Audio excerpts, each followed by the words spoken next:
The freezer door opens in less than 24 hours, so this is my second video on the low-level cold snap slash Arctic blast slash likely ice storm. Also definition of what is an Arctic blast versus a cold snap, and also a bit on travel impacts as well. So let's start off with the National Weather Service watches and warnings, because earlier today a winter storm watch was issued for Portland starting at 1 o'clock on Thursday, and for the southern Willamette Valley it starts 7 in the morning on Thursday, going for 24 hours in both locations.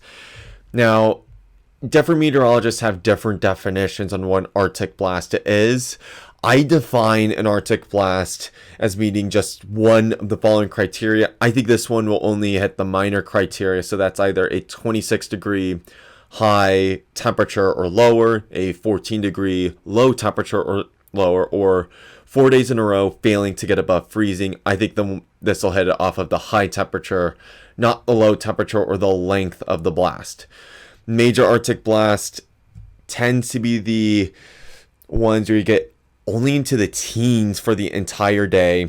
The lows are in the middle to lower single digits, or the entire air column from 5,000 feet down to the surface is pretty cold. 10 degrees at 5,000 feet is my cutoff for that. The last Arctic blast in Portland occurred in January of 2017. That was a minor Arctic blast, and the last major one occurred December of 2013. Significant periods below average that do not meet this criteria, I just call a cold snap. Significant, I judge based on the season.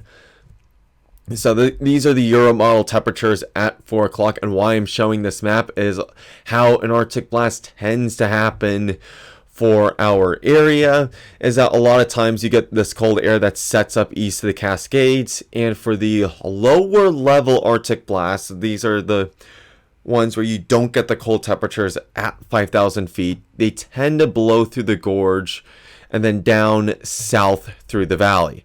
When you get precipitation that goes over said temperatures, it tends to scour out the cold air in the valley, but tends to stay in the Portland area normally a lot longer than models have. Typically, that cold air will either stop right at either the West Hills or the Chehalem Mountains, depending on the strength of the gorge outflow. I'm thinking because it's going to be pretty strong, it's going to be the Chehalem Mountains this time around. And the other factor with this Arctic blast in particular is the wind chill. Expected wind gusts in Portland I'm anticipating is anywhere from about 40 to 55 miles per hour, with higher winds near the Columbia River Gorge.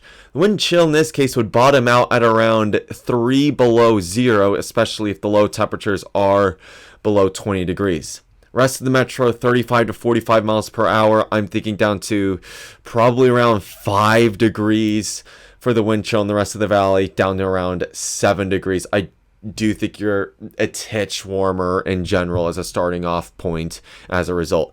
Models also tend to underdo wind chill as well, because the resolution for the Columbia River Gorge is too coarse compared to the actual width of the gorge, so it doesn't get the actual winds through the Columbia River Gorge. So this is where local adjustments come into play. Now, on to the general timeline. No real changes. Thursday, the coldest air since at least 2017 sets in because of the gusty east winds. I think the wind chills will be the coldest since at least the 1990s, if not 1989. Thursday night through Friday, I'm thinking some snow in Portland transitions to freezing rain and sleet. For areas further south, Salem, Corvallis, Eugene, it'll immediately start as freezing rain.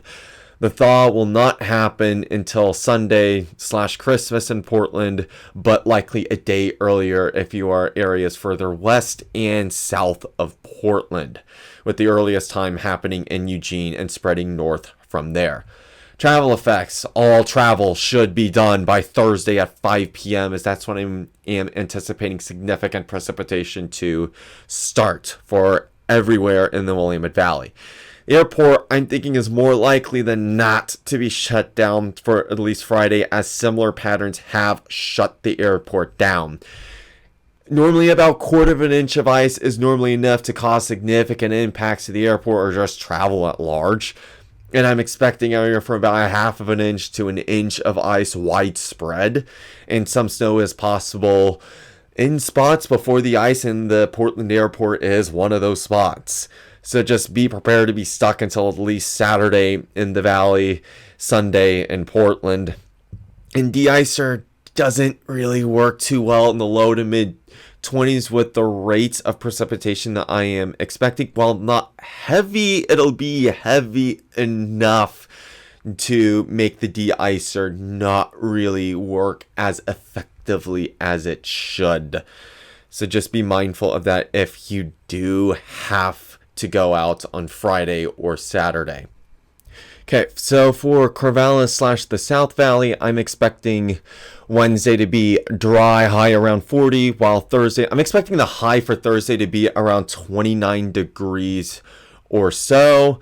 Friday warming up into the mid 30s, though I am expecting freezing rain through much of the day on Friday as the low temperatures will remain in the low to mid 20s.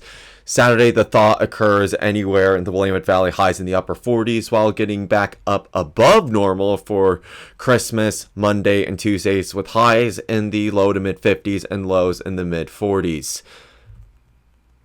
For Portland, I'm expecting, like Corvallis, a dry day tomorrow. However, temperatures a little bit colder. On Thursday, I'm expecting the high to only reach 24 degrees, low of 18 the night before. On Friday, I think the high will not even reach 30.